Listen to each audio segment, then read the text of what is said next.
Today's top-selling self-improvement books are full of the following ideas. You create your own reality with your mind. Outside events hold no power over you at all. Reject your sense of injury, and the injury itself disappears. And your life is the way it is, not because of the weight of your circumstances or situation, but rather the weight of self-talk that pulls you down. Now, the underlying message in these statements is valid. Mindset matters. You see, if you have negative beliefs like, I'm a loser or everyone hates me, that will negatively impact how you feel and act. And if you have positive beliefs like, I can do it and I'm lovable, that will positively affect how you feel and act. In general, these statements suggest that changing how you think can change how you feel. But asking people to apply these ideas to every situation in life is harmful.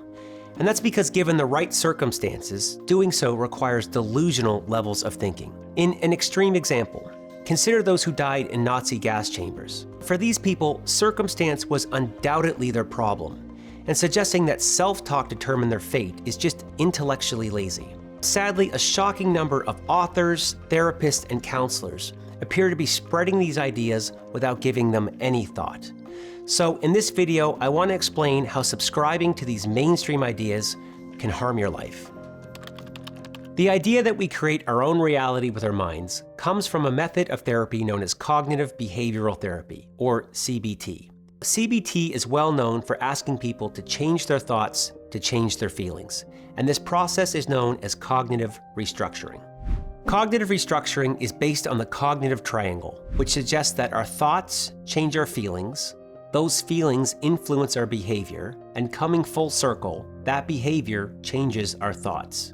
Now, I know that's a mouthful, so let me explain cognitive restructuring with an example. A patient might have an irrational thought, like, I'm unlovable, which leads them to feel depressed. As a result, that feeling might influence them to isolate themselves at home. That isolation leads them to feel lonely and separated from the world, which only worsens their depression. To address this problem with CBT, the patient might be encouraged to develop a more rational thought, like, I am lovable, and then look for evidence to support that belief. That might involve recognizing that their friends, family, or coworkers love them. Typically, the combination of seeing their situation in a new light and recognizing that thought is backed by facts helps the patient develop a more balanced, rational thought, which in turn makes them feel better. Now, in certain situations, cognitive restructuring is an effective tool, but in other situations, it's harmful. And to understand why, you need to understand the distinction between two types of thoughts. The first type of thoughts are rational thoughts. Rational thoughts are based on fact and logic. Here's an example. Let's assume that you're reviewing your company's balance sheet, and in doing so, you notice that your bottom line is off by $10,000. At the same time, you also see that your business partner's credit card statement shows a list of unauthorized purchases. Well, in this case, it would be rational to assume that your business partner was making unauthorized purchases because there is clear evidence to support that belief. The second type of thoughts are irrational thoughts. Irrational thoughts are not supported by fact or logic, and instead based primarily on assumption, perception, and speculation. An example of an irrational thought would be believing that your business partner was making unauthorized purchases solely because they had what you believed was a guilty look on their face after lunch. The reason this thought is irrational is because there is absolutely no proof to support this belief. Instead, these beliefs are manufactured completely in your mind. Let's talk about when changing your beliefs is a good idea. As you can probably already see, irrational thoughts can quickly get you into trouble, especially when you let them influence your behavior. And that's because they tend to be unrealistically negative or positive. As an example, it's unrealistically negative to assume that a facial expression means your business partner is making unauthorized purchases, especially when there's no evidence to support that belief. Now, if you let that thought influence your behavior, then there's a good chance that you'll create a problem where a problem doesn't exist. In this case, by confronting your business partner without a valid reason, you'll probably damage the relationship. Given this information, you can probably see why it's helpful to use cognitive restructuring to change irrational thoughts. And that's because by changing an irrational thought into something more rational, you change how you feel and therefore act. In this case, cognitive restructuring can help you recognize that an unfamiliar facial expression doesn't have to mean the worst possible outcome. Instead, maybe it's something far more mundane. Like maybe they just finished a difficult conversation with their spouse. Or maybe it was something really simple, like indigestion from lunch. In this new light, the facial expression takes on an entirely new meaning. And as a result, your worry goes away, you don't confront your business partner, and you avoid creating a problem where a problem doesn't exist. To elaborate on this point, here are some more examples of irrational thoughts and resultant behaviors that would benefit from cognitive restructuring. The first is thinking that your friend is mad at you because they didn't like your last Instagram post. As a result, you feel hurt and ignore the calls for a week. The second is thinking that you can achieve anything if you just believe. As a result, you never succeed because you don't set realistic goals. And the third is thinking that you're unlovable because you don't earn a six-figure salary. As a result, you feel unworthy and stop dating.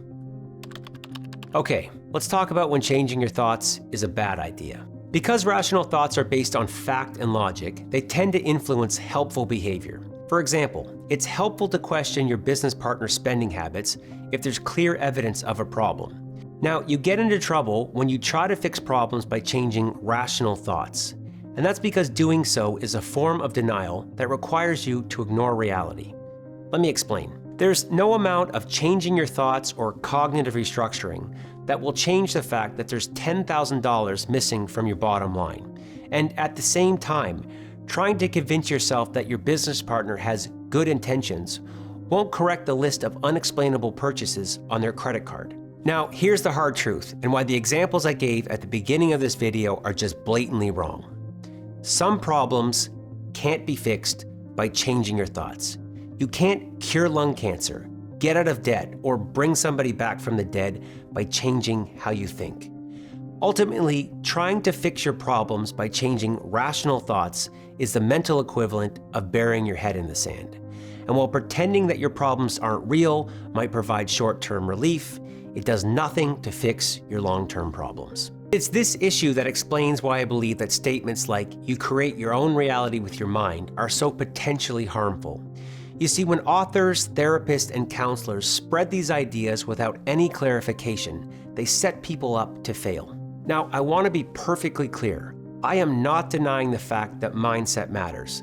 That's because a positive mindset can help you deal with your problems. But let's not expect people to pretend that real problems don't exist. That's because doing so is a guaranteed way to steer your life off course. Now, to elaborate on this point, here are a few more examples of when changing rational thoughts is a bad idea. The first is you think you're in an abusive relationship because your partner hits you.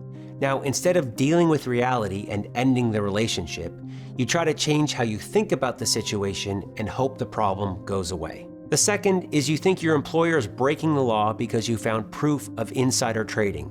Yet instead of reporting the issue, you try to create a reality in your mind where the problem doesn't exist. And third, you think you're in danger because somebody points a gun at you in a dark alley. Now, instead of listening to your instincts and running, you try to address your fear by changing how you think about the situation. All right, before I go, I want to leave you with 4 quick ideas that can help you identify the type of irrational thoughts that benefit from change. Idea number 1 is look for supporting facts or logic. As you've learned, rational thoughts are backed by fact and logic, and irrational thoughts are not. Now, knowing this, you can use the following 4 questions to help you identify irrational thoughts. Question number 1 is, do any facts or logic support my belief? This one's pretty straightforward, but if no facts or logic support your belief, then it's probably irrational. Question number 2 is, are any alternative beliefs more accurate? If you discover alternative beliefs that are more accurate, then there's a good chance that your original belief is irrational or at least flawed. Question number 3 is, what if the opposite were true? Once you form a belief, it's easy to let that belief color your experience. So if you believe that all rich people are greedy, then it's easy to find examples of greedy rich people. But just because some rich people are greedy doesn't mean all rich people are greedy. To prevent this problem, experiment with the opposite belief. So in this case, can you find any examples of generous rich people? Now, if you can find any evidence to support the opposite belief, then there's a good chance that your original belief is irrational. And question number 4 is, would I believe the same thing about someone I like?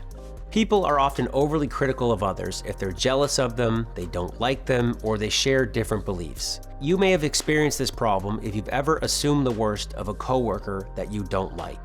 Ironically, we often tend to be overly critical of ourselves as well. You see, a lot of people beat themselves up after failing or making mistakes. To prevent this problem, ask yourself if you think the same thing about a person you like. So as an example, would you automatically assume the worst about your favorite coworker? Or would you be overly critical towards a friend who made the same mistake as you? If your answer to this question is no, then there's a good chance that your original thought is irrational. The second idea that can help you identify irrational thoughts is don't expect to always feel happy. We tend to label emotions as good or bad. As an example, most people consider happiness to be good and guilt to be bad. With this mindset, many people go to great lengths to feel good emotions and avoid bad emotions. And this goal can lead to irrational thoughts and behavior. For example, genuine happiness is good, and you might experience genuine happiness if you avoid a health scare or see your kids succeed. But just because genuine happiness is good doesn't mean you should expect to feel happy all the time. In fact, expecting this is irrational. The truth is, our emotions often provide us with helpful information, even the emotions that people consider to be bad. Take guilt, for example. Guilt is helpful if you've done something wrong, and that's because it motivates you to do the right thing. If you try to cover up guilt by manufacturing a false sense of happiness, then you're just denying the truth, and in doing so, you miss the lesson that guilt offers to teach. So the bottom line here is simple. If you're trying to avoid negative emotions by pretending to be happy, then your thinking is irrational. Idea number 3 is become the filter. As you probably noticed, your mind sends you a continuous stream of thoughts, both good and bad. So in one moment, you might think that you're a failure, but in the next, you might think that hard work pays off. Ultimately, it's your job to identify what thoughts are helpful and to filter out the rest. Here's how you can do that. Ask yourself if the thought helps you create the type of life you want to live. So here's an example. Let's say you feel guilty because you forgot your best friend's birthday. Well, in this case, guilt is helpful because it motivates you to repair the relationship, which is undoubtedly an important part of your life. In contrast, assume you detest the idea of sitting on your HOA board, but you feel guilty for turning down the position. In this case, the guilt is unhelpful, and that's because accepting the position will only make you unhappy. So the bottom line here is simple. If you identify thoughts as being unhelpful, then don't let them influence your behavior. Instead, let them go and refocus your attention on the things that matter. And finally, idea number 4 is listen to the crowd. One problem with beliefs is that they can be subjective. So someone might think that you were rude when you don't think you were. In cases like this, it can be helpful to listen to the crowd. You see, if a group of trustworthy people believe that you were rude, then you probably were. So in cases like this, the best thing that you can do is swallow your pride and take responsibility for your behavior. I can't thank you enough for watching this video, and I hope it was helpful. Now, I am shamelessly trying to grow this channel, so it would mean the world if you could subscribe, like, and share this video. Believe it or not, it takes over 100 hours to create these videos, so any help would be greatly appreciated. Now, if you want more information like this, I highly recommend you check out my app, Aware. Aware is a self-improvement based meditation app that teaches you important skills like how to make better decisions, build good habits, and develop more self-confidence. The app combines all of those lessons with guided meditation, which helps you develop the state of mind and self-awareness needed to apply what you've learned. On top of that, you also get the benefits of meditation, like improved focus and sleep, plus a reduction in negative emotions like stress, anxiety, and sadness. So if you like the type of content you see on this channel and self-improvement in general, then I think you'll love Aware. It's available on iOS, Android, and the web, and you can get started today for free with the links below in the description. As a final note, I've also listed some helpful resources below, like a transcript of this video that covers all of the ideas I shared today in a clear and organized format. Thanks again for watching. Be sure to hit that subscribe button, and I'll see you soon.